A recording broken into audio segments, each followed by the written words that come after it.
Welcome to Season 5 of AIHA's podcast series, The Healthier Workplaces Show, where we explore timely and informative topics about occupational and environmental health and safety. I'm your host, Alejandro Castillo. Today, I have the pleasure of speaking with AIHA Connect 2026 Closing Speaker Tom Koulopoulos. Tom is chairman and founder of Delphi Group, a 30-year-old Boston-based think tank named one of the fastest-growing private companies by Inc. magazine, and the founding partner of Acrovantage Ventures, which invests in early-stage technology startups. He's also the author of 14 books, an inventor with several patents, the past executive director of the Babson College Center for Business Innovation, the past director of the Dell Innovation Lab, and a professor at Boston University. Tom's 14 books include Reimagining Healthcare, Revealing the Invisible, and the Gen Z Effect. His latest book, Gigatrends, looks at the 6 tech trends that are shaping the future of how we live, work, and play. Today, we'll explore Tom's insight on how AI, data, and digital transformation can be harnessed to create healthier, safer workplaces. The Connect 2026 Closing Keynote is sponsored by TES. Tom, thank you for joining us today. Alejandro, it's my pleasure to be here. Thank you. Let's get started. As the closing keynote speaker for AIHA Connect 2026, what excites you the most about speaking to professionals who are specialized in creating healthier, safer workplaces? What excites me about this audience is that they get it. These are professionals that don't debate whether work affects health. I mean, they know it, they live it day in, day out. So it's their reality every single day. They're not chasing trends for the sake of novelty, right? They're trying to protect people, ensure people's safety, while the ground is shifting under their feet. And that's what I really want to focus on, is that there's so much change, there's so much noise today about AI and how it's going to change the world. And a lot of it is hyperbolic, a lot of it is fear-based. And I want to give folks a practical and hopeful way to look at industrial hygiene and what it means in this new age of AI. And what I love about speaking to this community is that I think they sit at a unique sort of crossroads, right? They understand the systems, they understand the regulatory issues, but they also understand human behavior. And safety is a lot about behavior. It's not just about policy and procedure and regulation. It's about human behavior. And they get the consequences of that. So in a future where work is changing faster than the rules can keep up, that combination of skills that they bring to the forefront to ensure safety in a very uncertain world, that's part of what I'm looking forward to sharing with these folks and why I'm looking forward to being at the event. Yeah, absolutely. In your latest book, Gigatrends, you outline the major technological forces reshaping society. Can you share with me what these major technological forces are and which of these gigatrends you believe will mostly directly impact worker health, safety, and well-being over the next decade? Yeah, so we cover a lot in the book. I mean, this was a fun book to write because we looked at those trends that are going to, and we call them gigatrends because they're going to shape the future of billions of people. There go the word giga in the title. There's so much here at play. The first thing that I think which applies to this audience is this notion of automation and autonomy. We talk a lot in the book about autonomous devices, not just the advent of AI per se, LLMs, large language models like ChatGPT, which we've all become familiar with, but autonomous devices, robots, autonomous vehicles. These are going to become part of the landscape very, very quickly. So we're moving from tools that just assist humans to systems that act independently, that have agency. So I'm going to talk a fair amount about this notion of agentic AI and how agentic AI in the form of a humanoid robot or a robotic companion, I think is going to become an essential part of how they navigate the future. Because these devices will act independent, right? They'll make decisions, they'll have agency to make decisions. You give them a goal, and then they'll pursue that goal. So we'll talk a bit about that. What's important about this is that it alters the notion of accountability, right? So if these devices have situational awareness, then they will make decisions that will have a cascading effect. So think about that and the impact that has on safety in industrial settings. One decision can have enormous implications downstream. So I think we're going to have to look very carefully at how we set goals and guardrails for these agentic autonomous devices. So that's one of the trends we talk about in the book that we'll definitely focus on. And the other is this notion of, we call it hyper dematerialization. It's really datafying the world. The world is becoming increasingly data driven. So we'll talk about how we how work is going to be measured and monitored and optimized in entirely new ways. And that will improve safety, there's no doubt.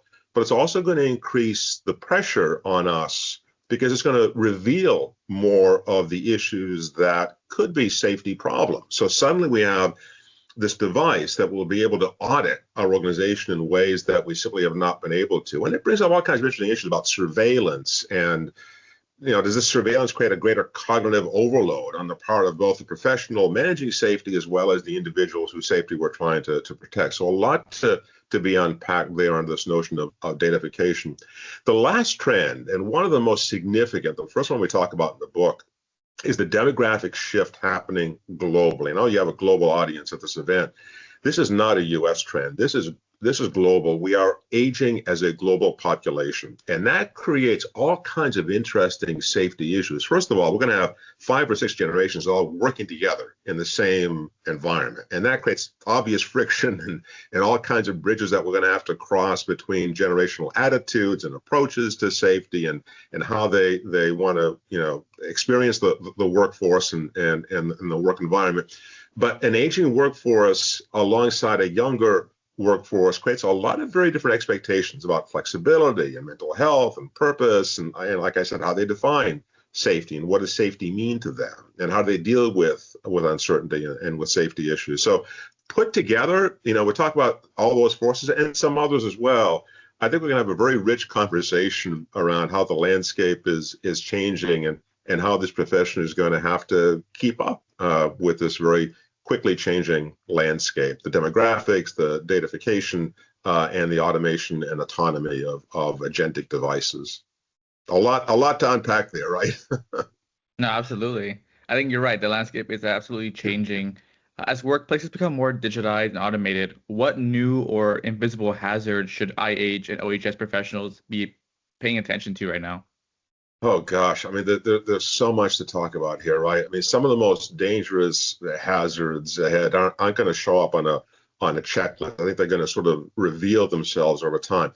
But let me touch on a few of them. So the first one I'm seeing, this is really important. It sounds soft and fuzzy, but I think it has a lot of relevance to this audience. I call it cognitive fatigue. It's when you get to the point of decision overload. There's so much to consider when it comes to occupational safety and industrial safety and industrial hygiene. And that's only going to multiply. It's going to increase. As I said, when we have these new devices in place and the datafication of the organization, more of those concerns will be revealed. So a lot of cognitive fatigue can result in trying to manage that. What I'm going to try to focus on is how AI can help us with that cognitive fatigue. How can it do more of the tedious stuff? So I'll bet, now, I don't know your group as well as you know them, but I'll bet that a lot of them spend a great deal of their time in administrative stuff, tedium, spreadsheets, filling out forms and working with systems that are just very tedious to work with. If I could remove all of that, how much more effective would these folks be in what they're doing? And I think the answer is much more effective because they would do more of what they're capable of doing, more of what they love to do, more of what actually has an impact, because the spreadsheets don't have an impact. The tedium has to be done, but it doesn't have an impact on safety. It's part of what we do because we have to do it to ensure safety. But if AI could do all that for you, how would that relieve your cognitive fatigue and allow you to do more of what your real core competency is, which is being creative, being innovative in how you help keep organizations and people safe. And I think what folks fully don't understand is the degree and the burden of this cognitive overhead as we move forward in a more complex, more uncertain world. So automated systems will be able to mitigate that tedium and as a result, reduce risk and increase safety. The other piece of this, which I want to touch on, is what I call algorithmic risk. So systems are going to start making decisions based on assumptions that are baked into data. And those assumptions, they're rarely neutral. So how do we imbue values into these systems so that they make decisions the way a professional would make the same decisions? And I think increasingly we're going to hold these systems to standards that are very human standards. Are they following our values? Are they aligned with our values? And I think a big part of that is going to be how we determine, how we imbue those values into these agentic systems. I think the irony with all of this is that, AI might make work look safer on paper, but it can also create a lot of risk if we don't manage it correctly. So I want to help folks pay attention to these invisible layers of AI and how we can create collaborators, partners that we work with that help us to alleviate the tedium, do more of what we love to do, what we're best at, and what most ensures the safety of the workers that we're responsible for, while at the same time giving a sort of license and latitude to trust these systems to do what they're supposed to do. So again, a lot there to unpack, but we're going to try to peel away some of those layers and look at how we can use AI as a collaborator and a partner to help us do more of what we love, more of what we should be doing. Absolutely. When I think of AI, I think of how there's good and bad data that's being used. How Right. can someone become more literate in using AI and making sure they're using correct data? Wow, that's a great question. So one of the best ways to become literate on AI is to use AI as your tutor. So ask AI the questions that you need answered to make you more capable and more adept at AI. And I think what people unfortunately have become accustomed to is sort of the Google model of just using AI to answer a question. Use it to challenge you. Use it as an educator. Use it as a vehicle by which you can ramp up your own skill set in AI. Ask it to build a curriculum for you that's suited to your preferences, to the things that you most want to understand and most want to ramp up your education on. So use AI as a collaborative tool to help you better educate yourself on some of these trends, and to challenge AI. To challenge it the way you would challenge a protege. If you're bringing someone on board and you're apprenticing them, you would challenge them. You would ask them to think twice about the answers that they give you. You would ask them why they're doing what they're doing.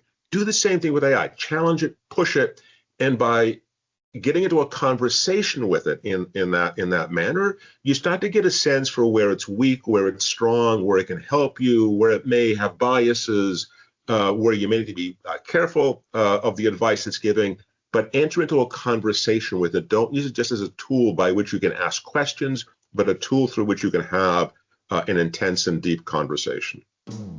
Advanced registration for AIHA Connect 2026 is officially open, and we're heading to one of America's most vibrant cities, New Orleans. Advanced registration is open through March 29th, 2026. Register now for the best rates. In your book, Reimagining Healthcare, you describe a shift toward predictive and preventative care. How might better integration of workplace exposure data improve long-term worker health while still respecting privacy? Yeah, confidentiality is huge, right? And privacy is a big issue when we talk about not just healthcare, but of course the impact that AI will have on healthcare. So in Reimagining Healthcare in the book, I argue that the future of health isn't reactive, it's anticipatory. So even beyond proactive, because proactive implies that we're doing things in a more forward-thinking way, but anticipatory is actually going beyond what's happening next to what happens after what happens next. So it's really looking forward to the future and trying to anticipate needs of an individual, of a patient.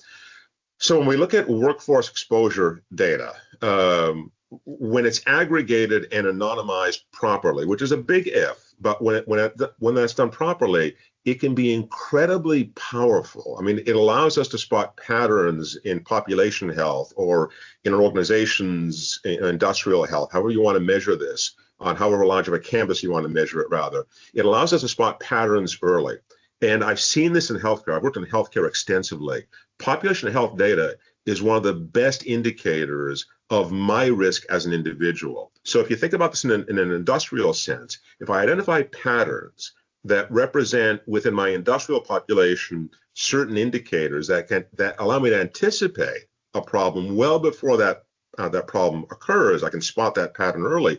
Then I can potentially prevent illness. I can perform a diagnosis before the diagnosis even needs a treatment. Or I can predict the potential of some kind of a disability or an injury. And these sound far-fetched. It sounds like we're talking Minority Report, but we're really not. because in industrial settings, we look at behavioral patterns, people's physical behaviors, the way that their emotional behaviors, and we can identify based on that where there is risk. And then we can then take action to alleviate the risk before the risk results in an actual incident.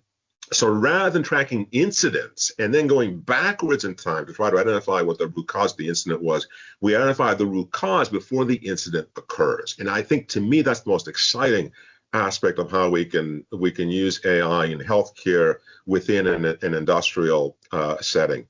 So the key here is shifting our mindset from not just monitoring individuals, so actually learning from their behaviors and creating systems that, in an anonymous way, again, to protect privacy, identify patterns that we need to pay attention to. So when data is used to improve the overall environment, rather than just evaluate individual people, which is where the privacy issue becomes a concern, then trust goes up and outcomes improve. And that's the nature of healthcare, generally speaking, whether we're looking at an industrial setting, industrial hygiene, or whether we're looking at population, large populations and population health.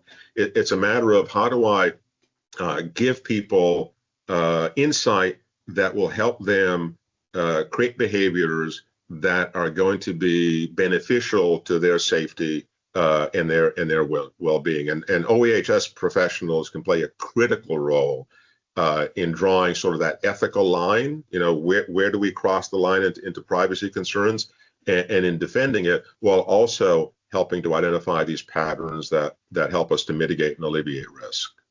I couldn't agree with you more. Now, you wrote an article from Inc.com called "Do These Three Things to Get Over Failure," in which you talk about how failing is part of innovation. How can the OHS industry apply that mindset responsibly without increasing risk to workers? Yeah, I love that question, because there are some very specific answers here that I'll talk about in my keynote. So failure in OHS, it never means risking lives. That's the last thing we want to do is actually risk the well-being of the individual. But that doesn't mean that experiments are off the table. And here's why. With AI, what you can do, and what I talk about in that Inc. piece, which is not AI specific, by the way, it's just how do you deal with failure in general, but the same principles apply.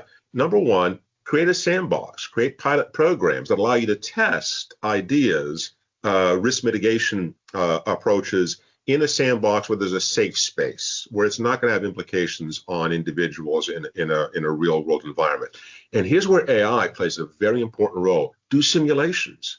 What AI allows you to do is to simulate an action to see what impact it will have, identify the cascading effects of that action, and see if, in fact, that action results in a better outcome. So imagine being able to simulate with a digital twin an industrial setting and the implications on safety, on health, of any particular change, any dial that you tweak in that industrial setting, and do it entirely in a simulation. I mean, that, think of, if, by the way, to use a very trite example, think of, flight simulator. What I joke about is that every commercial pilot has suffered a catastrophic incident where the entire plane has been destroyed. Every single pilot has, because they've done it in a simulation, right? The reason they can fly an aircraft and they're comfortable flying an aircraft into unknown conditions is because they've already done it in simulations. So what if OEHS professionals could do the same thing? Use a flight simulator to identify where actions will have implications and where they can use those simulators to test an idea or an innovation without creating any risk in an industrial setting. So, and the last thing I talk about in that article is what I call learning loops. Learning loops are ways in which we incorporate knowledge before an incident happens, not after. So simulation creates learning loops by which I can build this ecosystem of knowledge that allows me to have enormous license and latitude in terms of how I better understand the organization and the implications of my actions on it. So I think it's a fascinating area for this audience to think about, and a way for them to innovate in a very safe manner that doesn't put at risk any assets or any individuals. Struggling with the science behind odor detection, threshold values, and their practical application? AIHA University is hosting odor thresholds in practice, tools, science, and case studies for IH and OEHS professionals. Earn 3.5 contact hours at this live virtual PDC on February 25th. In your experience, what leadership behaviors distinguish organizations that successfully integrate new technologies while maintaining strong health and safety performance? So, I mean, leadership is one of those topics that's perennial. I've thought about it and written about it and looked at leadership as a fascinating space for me with respect to this audience. First, great leaders give us the opportunity, the space to slow down our decisions when the stakes are high, even when technology is trying to speed them up. So a great leader gives you this protected space within which you have license to make decisions and you feel comfortable making those decisions. How does a great leader do that? Well, number one, they give you some license to fail. They define what an acceptable failure is. So going back to what we were just saying, my concern always, especially if I'm focusing on safety, is I can't afford to fail.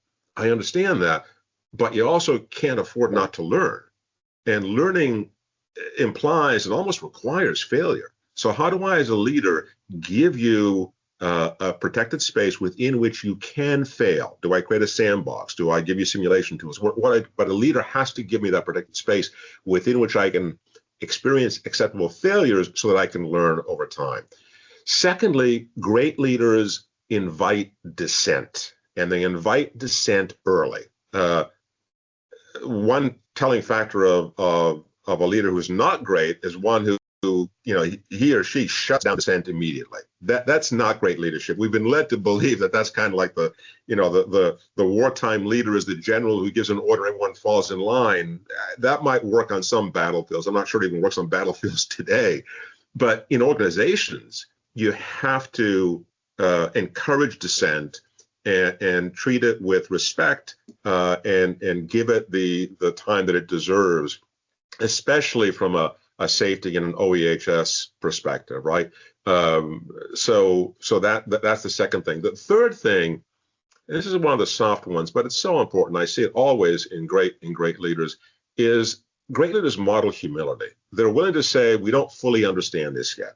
And it's surprisingly rare among leaders to find that, but it's incredibly powerful.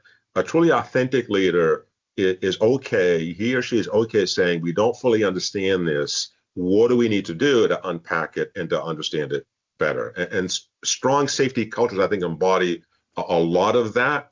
They don't come from certainty. They come from how do we navigate uncertainty and how do we create the curiosity as well as the accountability to be able to become a learning organization and over time to take dissent and different opinions and the friction that creates and turn it into a safer, healthier environment for our organization and our people.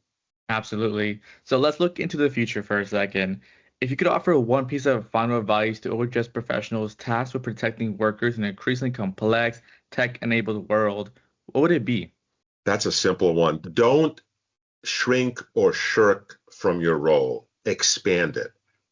Your role is not being minimized. It's not being discounted. It's not being marginalized. It's not being commoditized. It will expand. The future is going to bring enormous uncertainty along so many different vectors, so many threats. And I think the future of OEHS isn't just about protection. It really is about creating foresight, creating that anticipatory mindset that we talked about. And I'm speaking to the audience directly, you're increasingly the translators between technology, leadership, and human impact. You have to rise to that occasion, take that mantle and run with it. And if you can help organizations just ask better questions earlier, before systems harden, before habits set in and harden, then you don't just prevent harm, you actually create healthier, more resilient workplaces. And that to me is a future that is worth designing and a mantle worth carrying. Tom, thank you so much for joining us today. We look forward to learning more from you in New Orleans. Alejandro, you're so welcome. Thank you. Tom will present the closing session of AIHA Connect 2026 titled The Future of Work on Wednesday, June 3rd from 3:30 to 4:45 p.m. Central Time. To learn more about his presentation and register for the full conference experience, visit aihaconnect.org.